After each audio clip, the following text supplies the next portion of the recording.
Hey guys, let's talk General Hospital for today, April 13th, 2026. So today's episode, we start with Alexis and Rick. And as we know, Sonny told Rick that he needs to go tell Alexis about Danny. So he goes to tell Alexis about Danny. And Alexis is freaking out. Like, what? And he's like, "Yo, look, he's the best of Sam and Jason. Like, this is to be expected." And she's like freaking out, but then, she calms down at the end and she's like, "Thanks, Sonny, for me, and thank you." And then she starts to talk to Danny. Alexis got her, she's gonna get a run for her money because between, yeah, Danny, is one thing, but then she also has Scout, and I haven't forgotten when Willow came and no, when Nina came and Willow was going to open that bottle of champagne and Scout asked, "Can she have some of that?" I'm like, Scout been through a lot. She gonna become an alcoholic when she get older. I'm just saying, whole thing. I feel sad. Like, that's my niece and my nephew. I love me some Danny and Scout, but they've been through the ringer, bro. Both of their daddies are deadbeat. Their mama is dead. Like, hey, they can't catch a win to save their lives. But anyway, then we have Willow and Drew, and Willow in there talking to herself again, and she basically set up Nina. I don't even know what to say. Like, you set up your own mom. You're that desperate to keep your crimes under wraps that you set up your own mom. I wish I said I felt bad for Nina because I still haven't forgiven Nina for what she did to Portia. Because Portia would have never did to Nina, and that's my thing. People act like Portia is all bad or whatever, but Portia is willing to go down for the things she did in her for her daughter. She's willing to go down for them herself. She's not gonna implicate someone else to do it. So she never would have said, "Oh, Nina did XYZ," and thrown Nina under the bus. But Nina gonna look out for numero uno. So now that Willow is doing that, I mean, what's good for the goose, as they say. But yeah, I'm excited to see Nina's full reaction tomorrow about learning that Willow shot Drew. You covering up for somebody that's guilty of sin, and he ain't had no stroke, and you just help with aiding her by injecting him with that syringe. Then we have Lucas and Isaiah, and that conversation was very weird to me.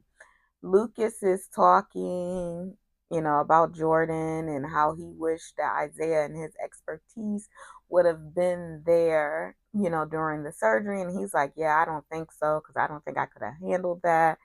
Me and Jordan were once a couple, and, she saved my life before." And it's just, why is Isaiah so moved about Jordan being hurt?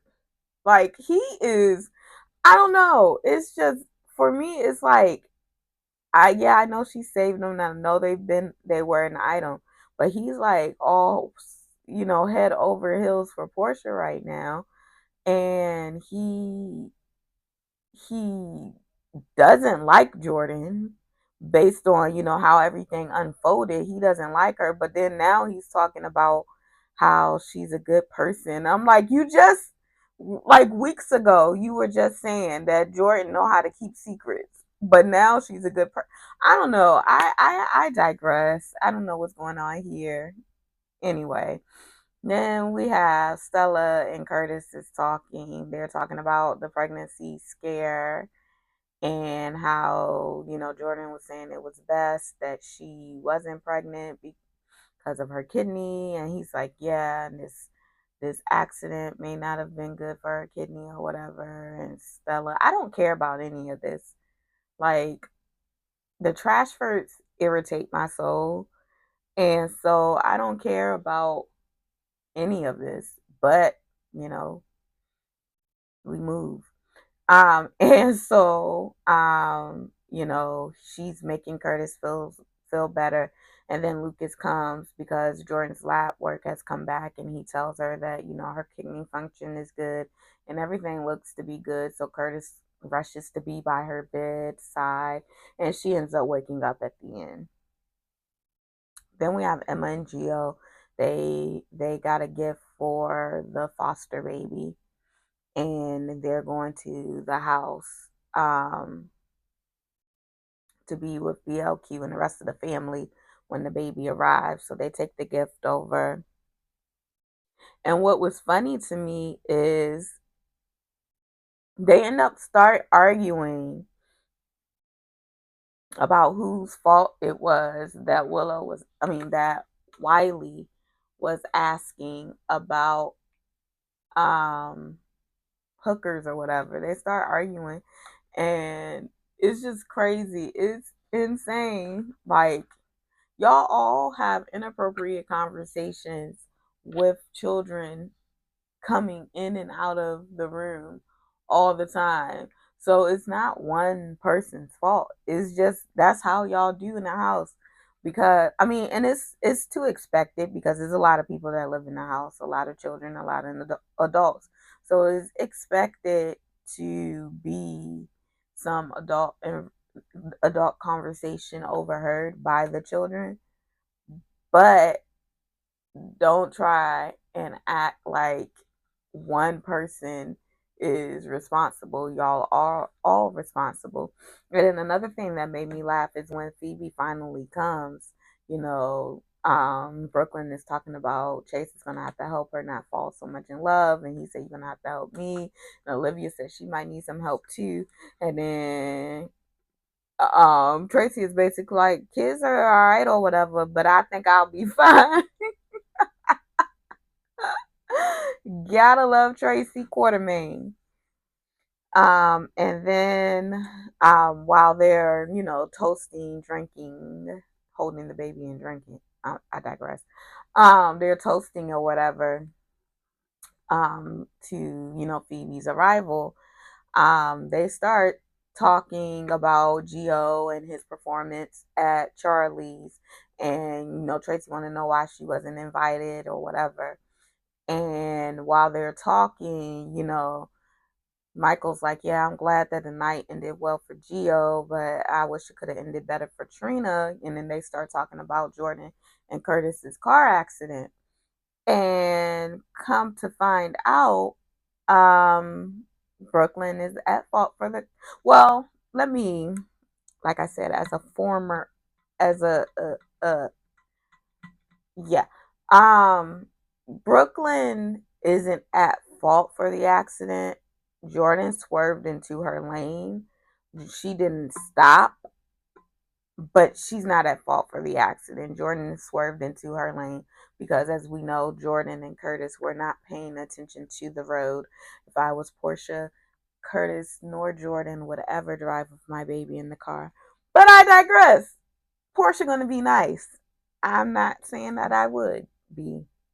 Anyway, then we have Sunny and Justine. Sunny, we saw Justine call Sunny and said they need to see face to face, speak face to face, and she basically tells him that, Sidwell is on him and trying to get him in trouble. And Sunny's like, you don't believe me, do you? And she's like, no, the evidence. And he was a little upset that she followed the evidence and not just believing in him. And them two are bad for each other. Y'all are bad for each other. But I digress. But that was General Hospital for today. Let me know what you thought about today's episode down in the comments. And I will see you all tomorrow evening for tomorrow. Bye. Hey guys, let's talk General Hospital for today, April 14th, 2026. So we start this episode with BLQ and Chase. They're taking the baby upstairs to their bedroom to get her settled for the night. And when Chase leaves out to go warm up the baby's bottle, Brooklyn, is talking to the baby and basically recounting what happened the night before when she was on the road. So she was on the road and another vehicle veered into her lane. And I guess because she was drinking, she didn't want to pull over and like call the police and whatnot because she had been drinking, even though she was fully alert and able to drive, I guess, during the incident. It doesn't look good that you were drinking. And one might assume automatically because she was impaired that she was at fault, but she wasn't. Put a pin in that. So then we have Jordan and Curtis, and Jordan is like, I'm at the hospital, like, what's going on? He tells her that they were in an accident and the car was about to explode, and he pulled her out, and she's like, oh, thank you for saving me.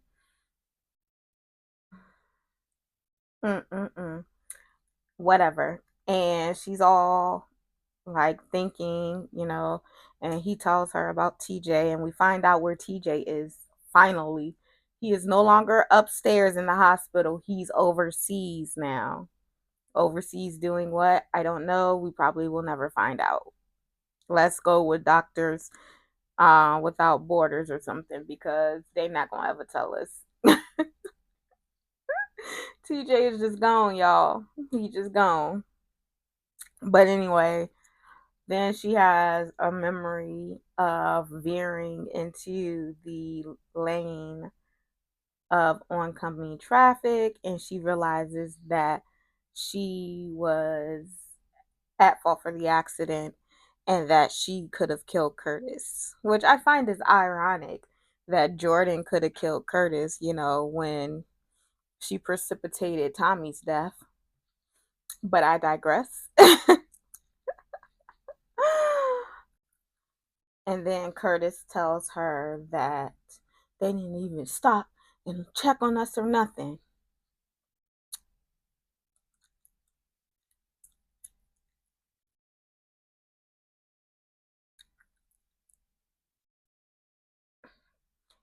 There was no contact between vehicles. I'm just going to leave it at that because I'm trying to say this in a nice way. There is no contact between vehicles. I don't even know that she knew that y'all smashed into a guardrail. So coming to check on you wasn't necessary. I digress. Anyway, Britt and Brad are at the Brown Dog and they're talking. And while they're talking, Nathan and Lulu come in. And, they go over, Nathan and Lulu, they go over and speak. But, it's awkward because Britt and Lulu don't see it for one another. So then Nathan and Lulu go to the bar. Lulu ends up going to the bathroom. And Britt feels like she needs to warn Lulu about Nathan. So she goes to the bathroom and they get into it like they always do. And I don't understand Lulu because she knows that, well, she kind of made a point because she says, yeah, you didn't ask Rocco to follow you, but if you weren't trying to play mother to him, he never would have, been that kind of obsessed with you to even try and follow you or whatever. which, true, because you're not his mother. Stop. But whatevs. And we're here. And so she tries to tell her about Nathan. She's like, look, he's been gone for a long time. He needs time to figure out who he is. She's like, I don't think he has an identity crisis. Look, I tried to warn you. Don't say I didn't tell you. And it's gonna come because as we know, he's not Nathan. He's Cassius, and he's not good like Nathan was. And she probably will regret it. But you can't say Britt didn't try and warn you, even though Britt is withholding information. But I mean, it might be to spare her life, so I guess. And like I said, they don't see it for one another, so I don't expect her to make her understand. Then we have Sonny and Justine. I could live without this, but they shaking each other down on top of Charlie's. Christina just trying to run a respectable business.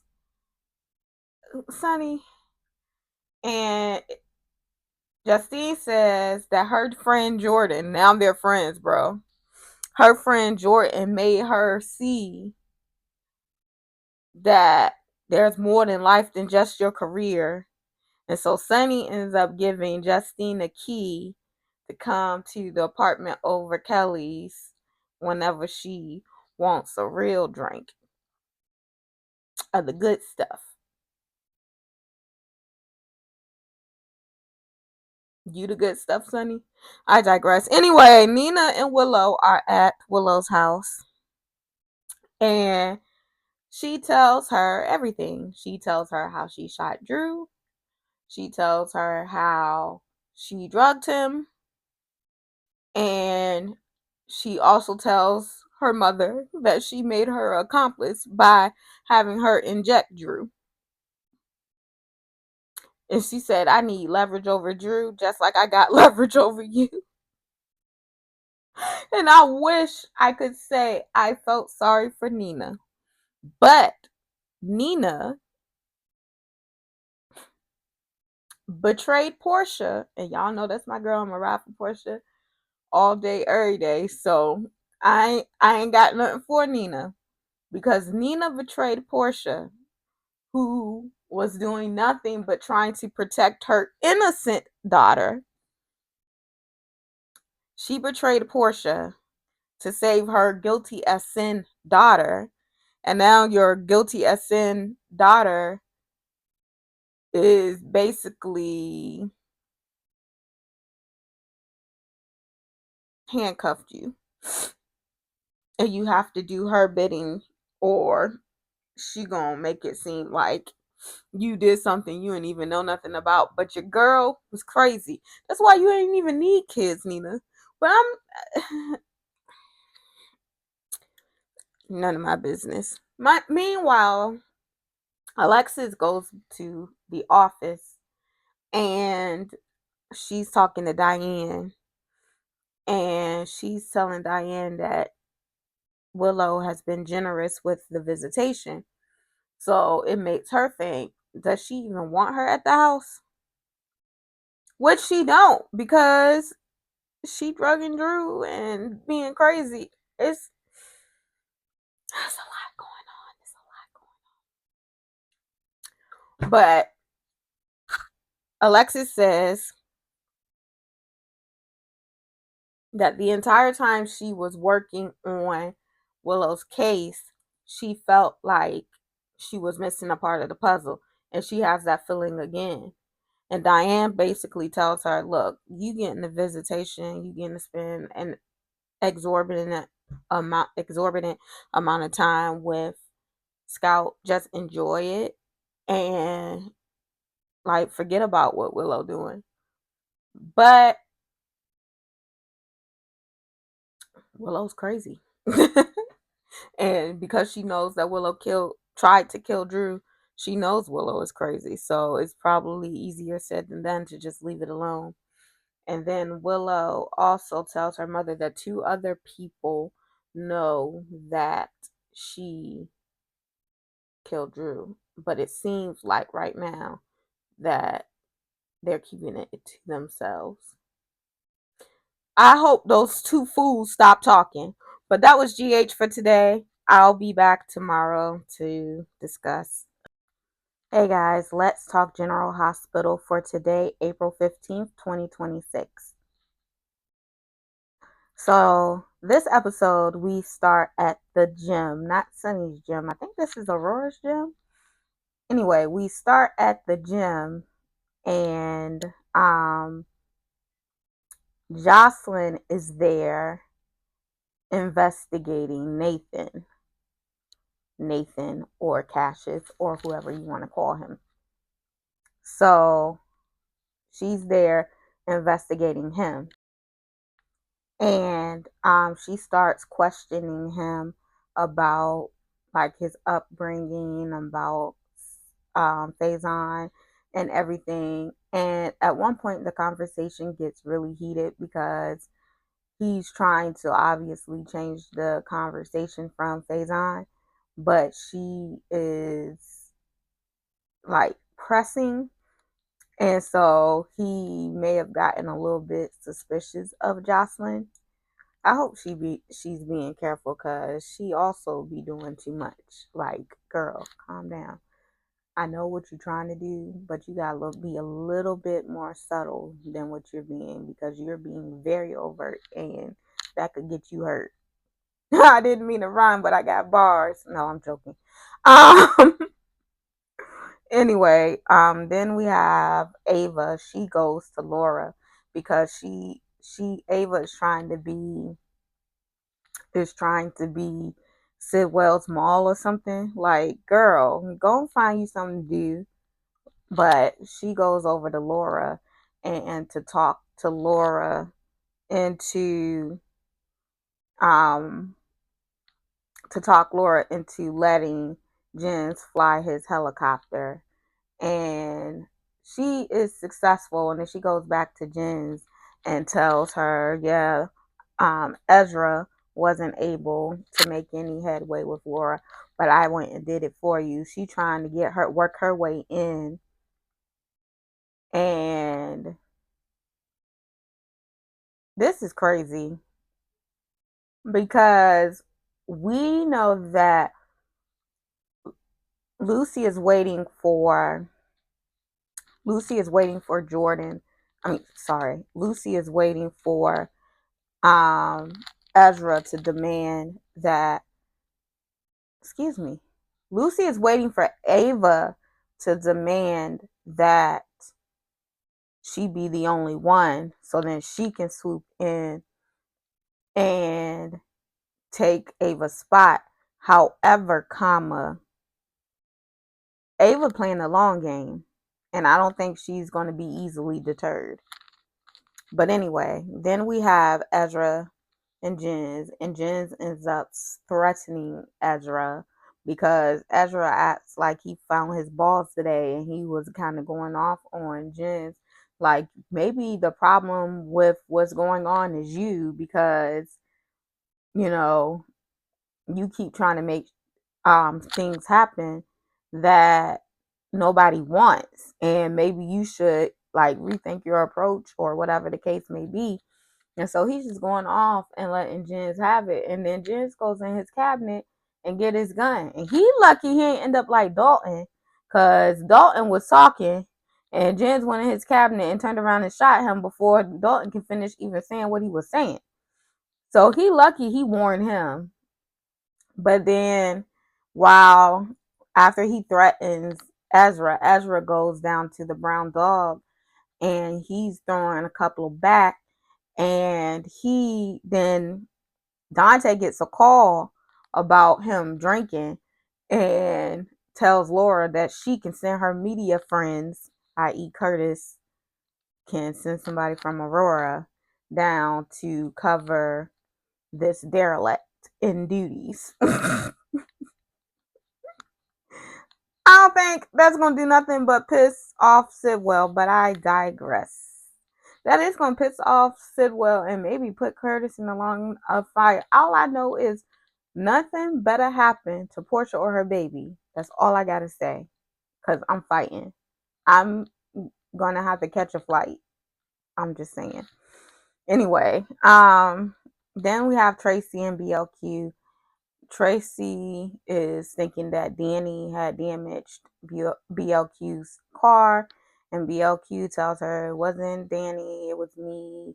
And she tells her what happened, but she feels very guilty and she wants to go to the police to tell them what happened. And then Tracy ultimately is like, if you do that, and then 1 minute after you do that, the social worker will be here to get the baby back, because that's not going to work. And so BOQ is upset. You know, she really feels bad. However, as someone who worked in that field for a very long time, I could tell you this. Brooklyn didn't do anything wrong. There was no contact. Jordan came into her lane. She swerved and she hit a guardrail.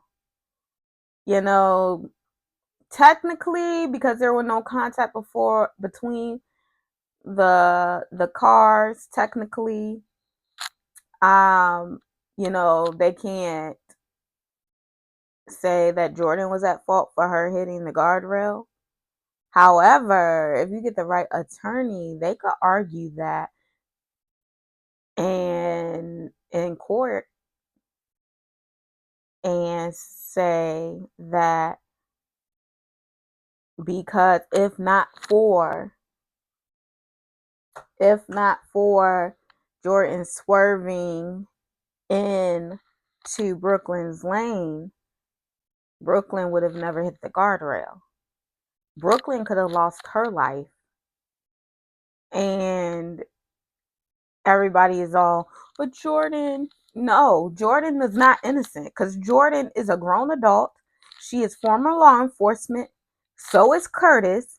And they know better than to be distracted driving. You don't take your eyes off the road for any seconds. And definitely not to be making out. Like, grow up. How about that?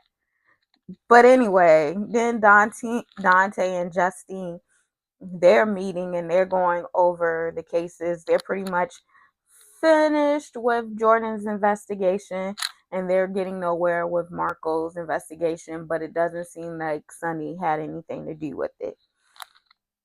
And so Justine goes to the hospital. Before we get to Justine going to the hospital, the doctor comes into Jordan's room to basically, you know, look at her wounds and change her dressings or whatever. And, you know, she tells Jordan that she's probably going to have some scarring. But, you know, it's possible that, you know, they could, you know, it's probably going to be permanent, but, you know, it could be some treatments where you could, you know, get it taken care of. You know, I think you got off pretty good considering you have one kidney that has been compromised before and your kidney is good. They were able to save it and you're still living and breathing. But yeah, let's be upset that my face is scarred. Okay. For look in the mirror. Oh, wait, she don't want to look in the mirror. But look in the mirror for who's to blame for your face being scarred, because you should have had your eyes on the road. Point blank and the period. Keep your eyes on the road. But anyway, so she is upset. And Justine comes to the hospital to see her. And she's like, is it a good time? But Jordan, like, she ain't feeling the visitors. So she's like, can you come back another time? Because I'm tired. Which she ain't tired. She in her feelings because her face messed up. So then she leaves. And Curtis is like, I want to take you to a spa in Arizona. Boy, where are you going to? When are you going to Arizona? Your baby is due in a couple weeks. You're not going nowhere. Shut up and stop being stupid all your life. Portia is due sometime in May.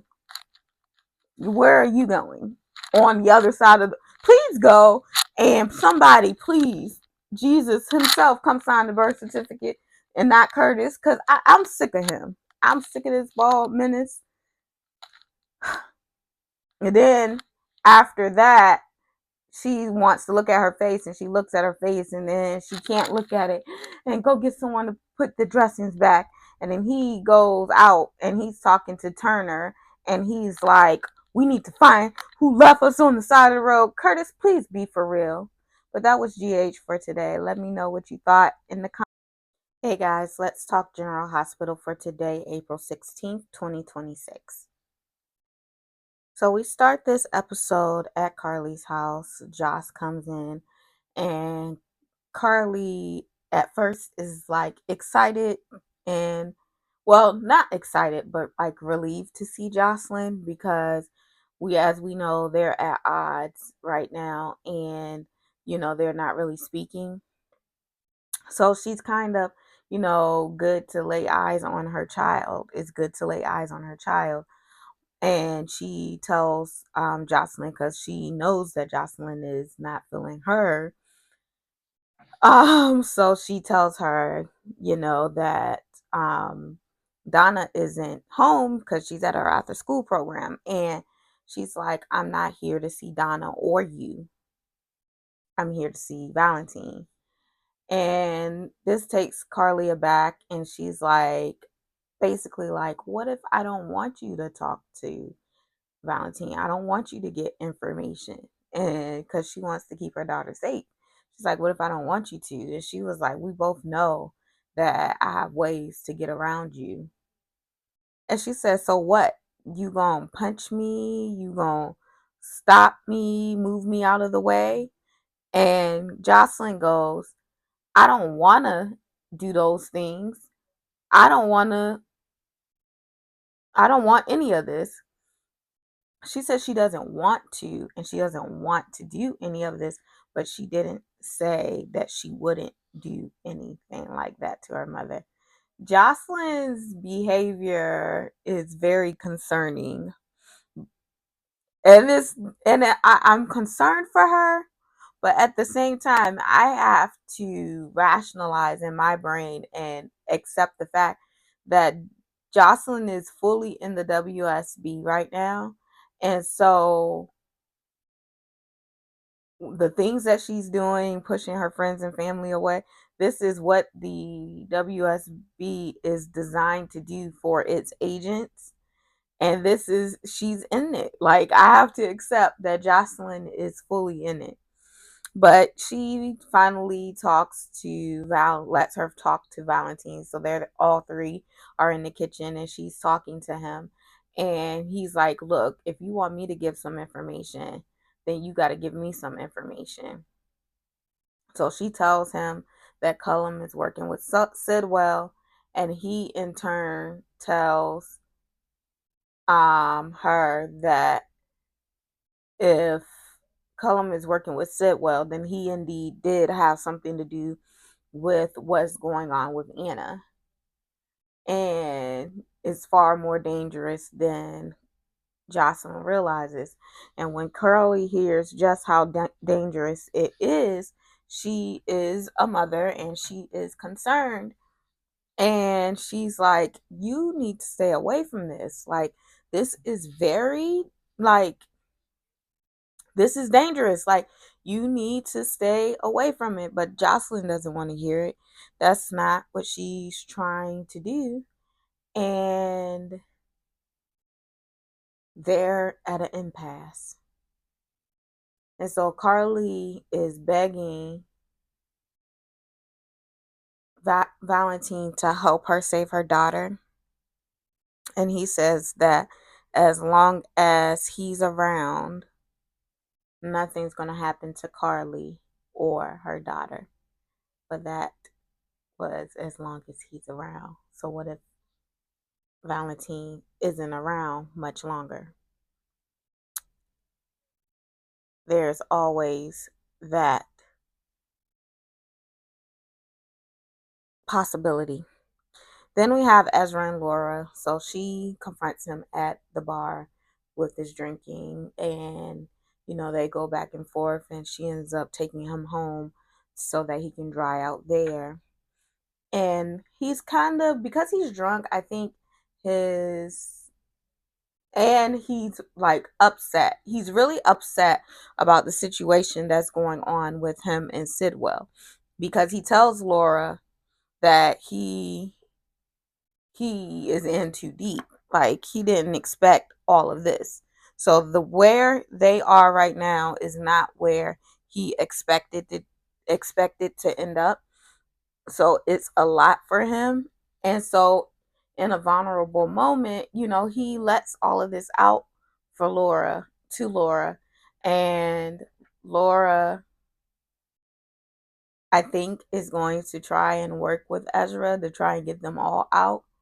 But I just don't trust it, because they're either all going to get out or they're going to be more lives. Now, if Ezra die, I'm not going to lose no sleep over it. But it's that dire that who knows what might happen. Then we have Jens.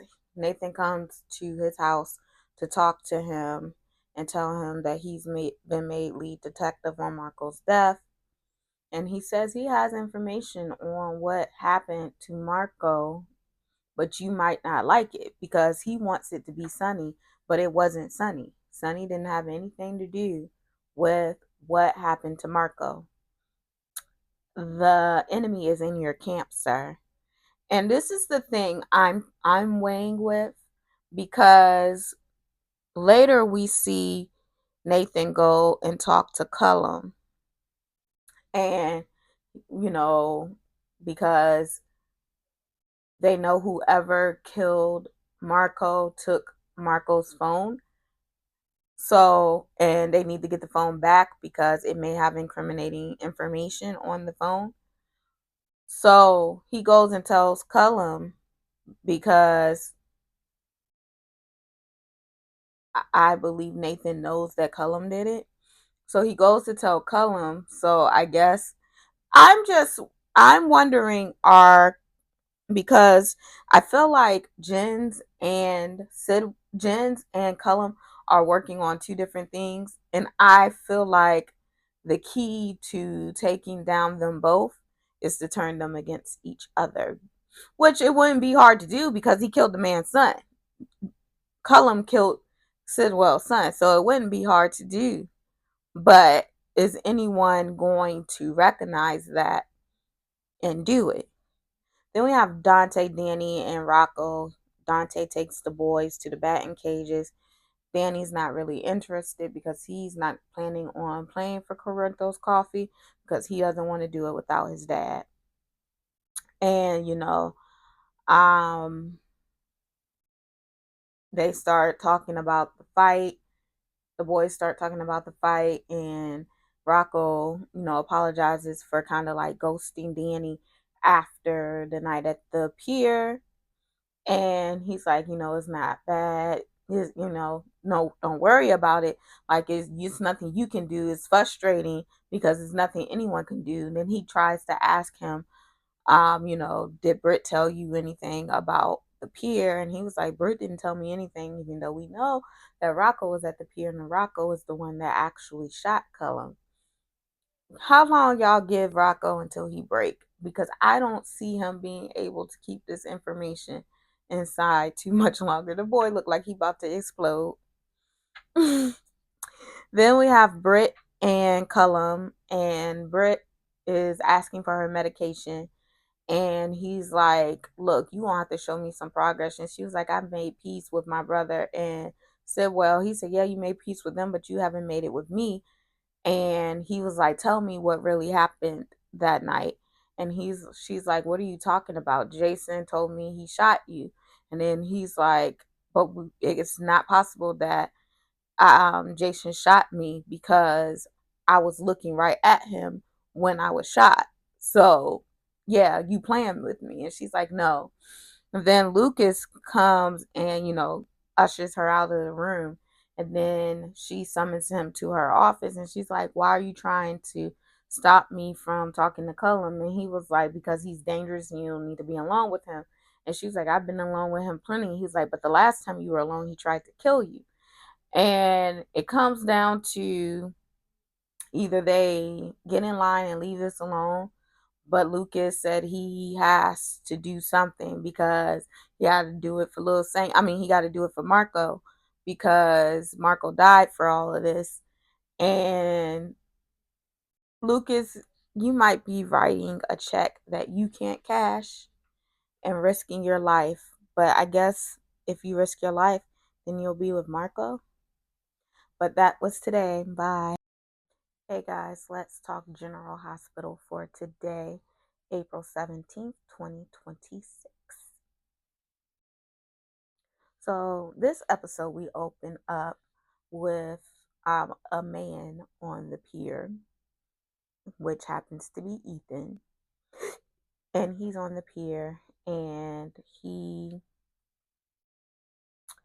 um and then Lulu, who is thinking about her dad, is on coming to the pier to kind of feel close to her dad.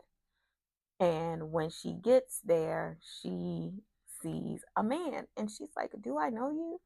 And the guy turns around and it's her brother Ethan that, they share dads.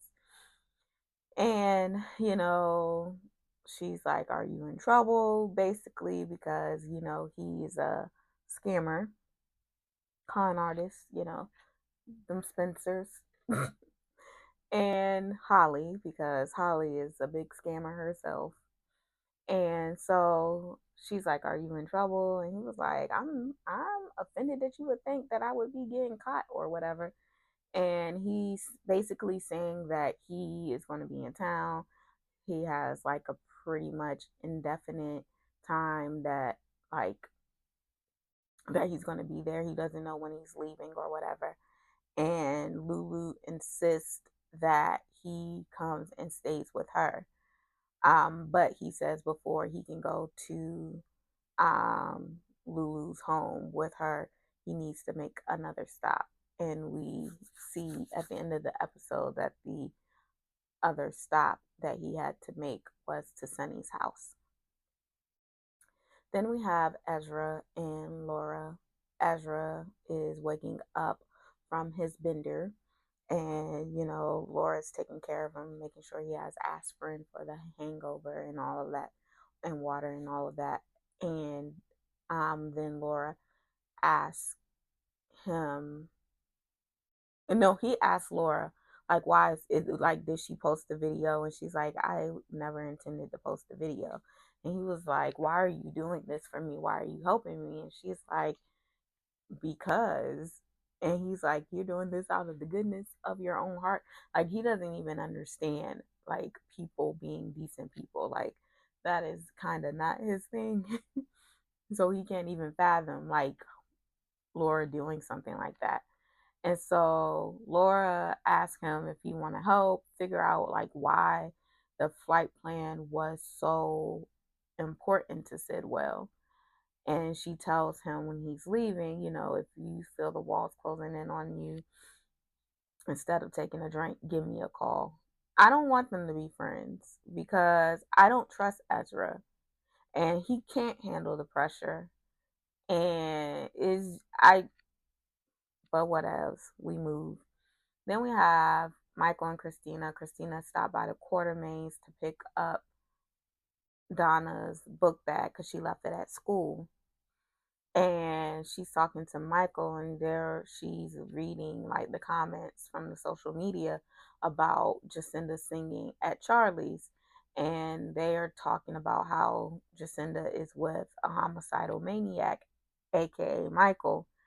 And she, is upset because, she's protective over her brother. She's upset that they're talking about Michael like that when, Michael didn't have anything to do with the shooting. Um, and Michael was like, "I know that Willow shot Drew. I just have to prove it." And he wants to prove that Willow shot Drew so that he can take Willow to court and get full custody of the children. Because, yes, we can't try Willow in the court of law anymore because of double jeopardy.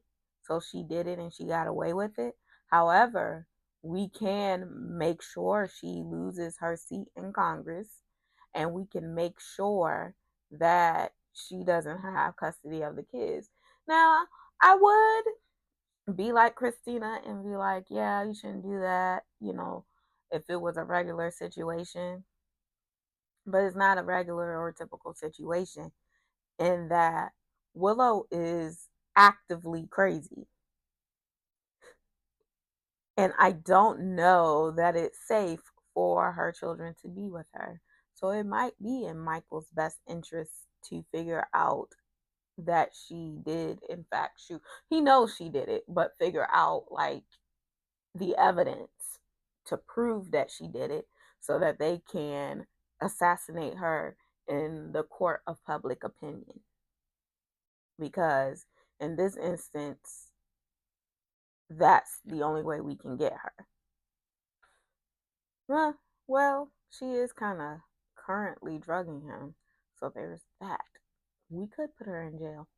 But anyway, and then Willow and Wiley, they're at Bad Jen's Cafe and they're talking about, they're just having their time. I guess she picked him up from school or whatever. And they're talking, and in comes Jacinda to get coffee.